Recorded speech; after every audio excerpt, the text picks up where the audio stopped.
Welcome to the podcast, Let the Prophet Speak. Today we begin our study, our study of chapter 5, that's Perek Hey of Divrei Hayomim Bet, that is the second book of Chronicles. We just read of the building of the Beit HaMikdash by Shlomo HaMelech, by Solomon, the building of the Holy Temple. We read how he, in the last two chapters, the grandiose and beautiful building, for all the way from the Aron Kodesh, the place where the Holy Ark was going to rest in the Kodesh HaKodashim, the Holy of Holies, and the golden cherubs that were built there, and the holy portion of the Beit HaMikdash, the Heichal, which had in it the menorah, the candelabra, and the additional 10 menorot that Shlomo had built, and the table of the showbread, and the additional tables, and so on and so forth, and the Mizbeach HaNechoshet outside, the large, huge bronze Mizbeach, bronze altar on the outside, and its monumental dimensions, and of course the Yam Shel Shlomo, the huge basin of water, and so on and so forth. This beautiful, beautiful building. And now we're reaching the end, and we have an interesting verse with which we're going to begin the fifth chapter. And here it goes: "Vatishlam kol hamalacha asher asa Shlomo leveis Adonai," and all of the work that Shlomo had done in order to build the house of God was complete. Vayavei Shlomo et kachei David Aviv, and Shlomo brought those things that his father David had consecrated, v'yas hakesef, and the silver, v'yas hazov, and the gold, v'yas kol hakelim, and all of the utensils that David had set aside. Nosan bi'otzros beis Elohim, he put them all in the treasury house, the storehouse of the house of God. Now, this is very curious because we thought that David had set all of these items aside in order to give Solomon the materials and the utensils that he needs to build the Beit HaMikdash, right? So the one understanding, of course, on the simple level, is that this is just talking about the leftovers. After he built, there was still raw material left over and some utensils left over, and from the things that David had set aside. But it's also curious if we think about it, because David had um Solomon, had built a building that was much more grand and much larger than David had planned, which is why Shlomo needed to get more wood and bring things from Tyre and so on and so forth. We discussed this earlier back when we studied chapters 2 and 3. So Shlomo built something even bigger. So you'd think, if anything, so he needed more supplies. Another way to understand this, and this is consistent with what Rashi brings here in the name of a Medrash Haggadah, which is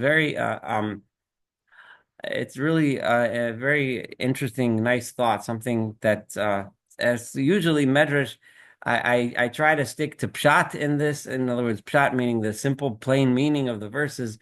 But here, just allow me a little bit of leeway, and I'm going to go into some Medrash here, which really sheds light on this verse here, and on how the building of the Beit HaMikdash was viewed by Chazal, by the rabbis later on throughout our history. So.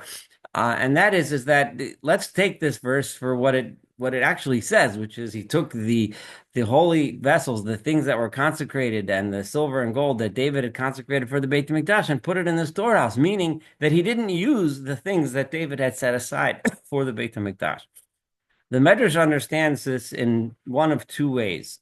One is that, if you recall, God had not allowed David to build the Beit HaMikdash because David was a man of war. David had too much blood on his hands. He wanted Solomon to do it as a man of peace, because he didn't want the Beit HaMikdash to be a result of and built by a person who built everything that he had through fighting and war.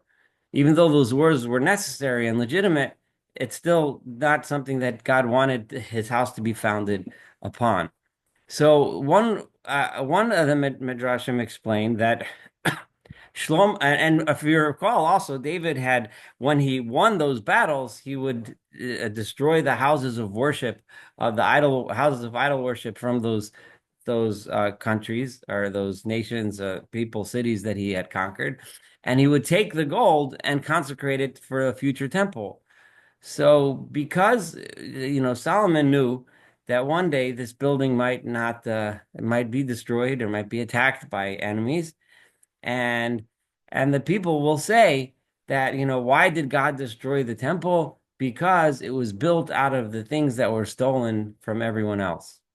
So the things that David had set aside were somewhat tainted.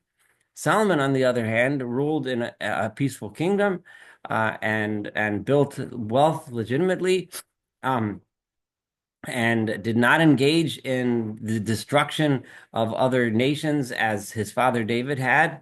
So all of the silver and gold with which the temple was built, according to this understanding, was built out of things that had not been looted from other places. And it just goes to show how, the temple, how we should approach the temple itself, and and and and how the Chazal, how the rabbis later on viewed the way others look at this building. Are we just, destroyers like anyone else, builds wealth like anyone else, and we steal from them, and with that we build something nice and say this is our God now, or are we something better, something more? A second way of understanding this teaches a different lesson, and that is that if you recall, during the time of David, there was a severe famine. And the people could say later on, what was David doing with all of this silver and gold, setting it aside for a holy temple? When people were starving, he should have used that to use that to feed the people. You know, so again, and that kind of calls into question, and makes us think about how resources should be used in a difficult time, and and the kinds of things that people say over time, and how they look at this building and at the things that a nation builds. We see, today when we look back at many of the monuments, say for example in the United States of America, and we look, and now we look back and say, oh, those monuments were built either on top of or by exploiting the native peoples, for example. So at what the time seemed like a grandiose monument, and now we look back and it's somewhat tainted. Yeah, we can look at it and try to understand it through the lens of the times, and we can say, we could say that it represents certain, things that are meaningful. We can say all kinds of things, but the bottom line is the taintedness, the poison is always there and is always going to be there. And therefore, Shlomo, according to this understanding, did not want to use the things that David had set aside. But the simple understanding of the verse is that, of course, he did use many of the things that David set aside. Rashi also points out that we had mentioned earlier that the nechoshet, the bronze with which he built the mizbeach, the altar, what is explicitly it stated that it was from the bronze that David had set aside. And all the only things listed here that he put away was the silver and the gold. So the bronze apparently was used, but the silver and the gold was not used. And that was what was put aside in the treasury house. Again, but I said the simple understanding is though that he did use many of the things, but the leftovers he put aside. So now let's go. So the building is complete, and we're ready to hit verse 2. So Oz Yakel Shlomo et Ziknei Yisrael v'et kol Roshei Hamatos Nesiei Ha'avos Livnei Yisrael El Yerushalayim. So Shlomo gathered together all of the heads of the families, the elders of Israel, the leaders of the people of Israel. He brought them all to Yerushalayim, to Jerusalem, and lahalot et Aron bris Adonai Meir David Hitzion, in order to bring the altar, bring the Aron, the ark of the covenant of God, the ark that represents the covenant of God, which is still residing in the city of David, which is also called, that city is also called Zion, Zion. So it's time to finally consecrate the Beit HaMikdash by bringing in the Vayikalu el HaMelech Kol Ish Yisrael, and they gathered to the king all the people of Israel, Bechag, on the holiday of Sukkot. Whenever it says Chag, it generally refers to the holiday of Sukkot. Hu HaChodesh HaShvi'i, which is in the seventh month, which is the month that is nowadays known as the month of Tishrei. Vayavo kol ziknei Yisrael vayisu haLeviim et ha'aron. And all of the elders of Israel, the leaders came, and the Levites carried the Aron, as we know, that is their job. So unlike the first attempt that David had of bringing the Aron to Jerusalem, where he put it on a cart and it led to disaster. Here, the Levites carried it as is appropriate. Vayalu et Aaron v'et Ohel Moed, and they brought the Aron and the Ohel Moed. Literally, that means the tent of meeting. It's the tent within which the Aron was residing. This Ohel Moed is the also refers to the holy part of the Mishkan, of the tabernacle, which was where the Aron resided throughout the wanderings through the wilderness, and then eventually in its places in the land of Israel, and Shiloh and Nov and Givon and so on, the places where it wandered until finally now we've reached the point where it has a permanent home. Yet kol klei hakodesh asher bo'ohel, and all of the holy vessels, these are vessels that were associated with the tabernacle that Moses built back in the wilderness, that were all being kept within the tent. Right, Ha'elu osam haKohanim haLeviim, the Kohanim and haLeviim, the priests and the Levites brought them up. The Hamelech Shlomo v'chol Adas Yisrael, and the King Solomon and all of the congregation of Israel, Hanoadim alav lefnei Haron, that were gathering um, uh, to gathering around Shlomo before the ark. Mizabchim tzonu bakar, they were bringing sacrifices of sheep and cattle. Asher lo yisafru v'lo yimhanu merov, so many that they could not be counted.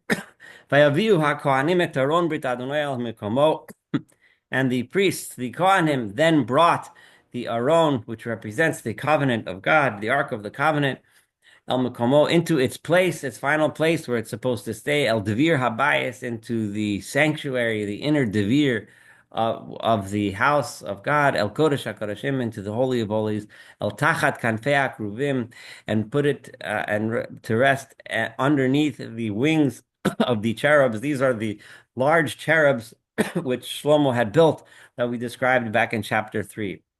Vayihiyu Hakruvim parsim knofayim al makom ha'aron, because the kruvim, the cherubs, had spread their wings over the place of the ark. Vayichasu hakruvim al ha'aron v'al badav mhumala.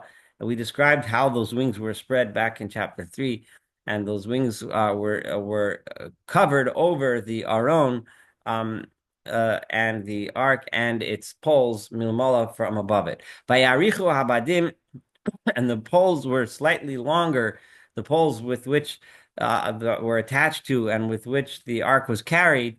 They were long by Yero, and you were able to see Rashi Habadim in Haaron, the heads, like of the little stubs at the end of the poles. You were able to see those poles that protruded from the Aron al Pnei HaDevir when one to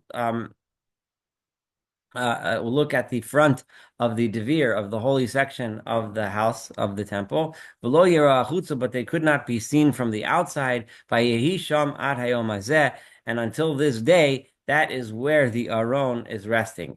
Exactly what this means, ad hayom hazeh, it's considering that this is being written at the time of the Second Temple, when it's not there anymore. It's hard to say exactly what it means. Maybe this particular verse had been written earlier, this description, and he was copying from from an earlier scroll, or maybe some commentary just means it doesn't really mean until today, or until today we wish it was there, but it's difficult to reconcile. Ein ba'aron rak shnei haluchot. The only thing that was in the Aron was the two luchot, the tablets, the famous tablets upon which the Ten Commandments, the Aseret HaDibrot, were written. Those that Moshe had given to the people at Chorev, which is another name for Sinai. Asher Korat Adonai b'nei Yisrael. That represents the covenant which God had made with the people of Israel, the children of Israel, B'tzeitamim Mitzrayim, when they were en route out of the leaving and the exodus from Egypt. Now, when it says Ein Ba'aron, we also know of the traditions of there being other things. The Tinsenet Haman, the little bit of manna which was placed in there, and the Sefer Torah. The question is, so some understand Ein Ba'aron that the tablets were in the Aron, however, were in the ark. However, those were laid next to the ark, is one way of understanding. Another one, you could say that at this time that was all that was there, and afterwards those other items were put in. Various ways of understanding that incongruity. But regardless, the tablets were in the Aron, and the Aron was placed in the Kodesh HaKadoshim, in the Holy of Holies, and which completes the final building of the Beit HaMikdash. It is now ready to roll. Now there aren't any more two places, the Beit HaMikdash and then the tent, the Ol Moed back in the city of David. It's all one. But he b'tzeis HaKohanim in HaKodesh, and it occurred when the Kohanim, after they placed the Aron and when they left the holy at that time, Ki kol HaKohanim hanimtzoim mishkadashu, because all of the Kohanim, all of the priests that were there had made themselves holy, which means presumably, this is a similar process to what the people did before Sinai, where they would refrain from relations with their wives for several days, and then they would go to the mikveh. They would immerse themselves, and then they were, to be holy and sanctified for this occasion. Ein lishmar lemachlokot. But in this case, even though the Kohanim in general were divided in groups, but in this particular, and they took turns in this particular event being so central to everyone, all the Kohanim participated from all the groups, not just the group that happened to be on that day. V'halavim hamishorerim, and the Levites who were singing, l'chulam, all of them, li'asaft, and it's going to name them, l'heiman, li'dusun, v'livneim, alachem. Those three people mentioned, and their children and their brethren, milubashim putz, they were dressed in fine linen. Bimtiltayim, they were using cymbals, vinvalim, and harps, v'chinorot, and lyres. Omdim mizrach lamizbech, they were standing to the east of the altar. V'imohem, and together with them, kohanim l'mea v'esrim, they were priests, 120 of them, machzirim b'chatzotzrot, that were blowing on trumpets. A lot of music and joy and happiness. Vayehi ke'echad lamechatzirim v'lamishorerim, and they did this all together. So it was orchestrated like an orchestra, so that the music was all playing together, lahashmiya kol echad, so that all together should give one song, lahalel, to give praise, ulahodos, and to give thanks, ladonai, to God, uchaharim kol b'chatzotzrot v'mitzoltayim, and when the sound of song was raised loud with the trumpets and the cymbals, and all of the instruments of music, uvahalel Adonai kito, and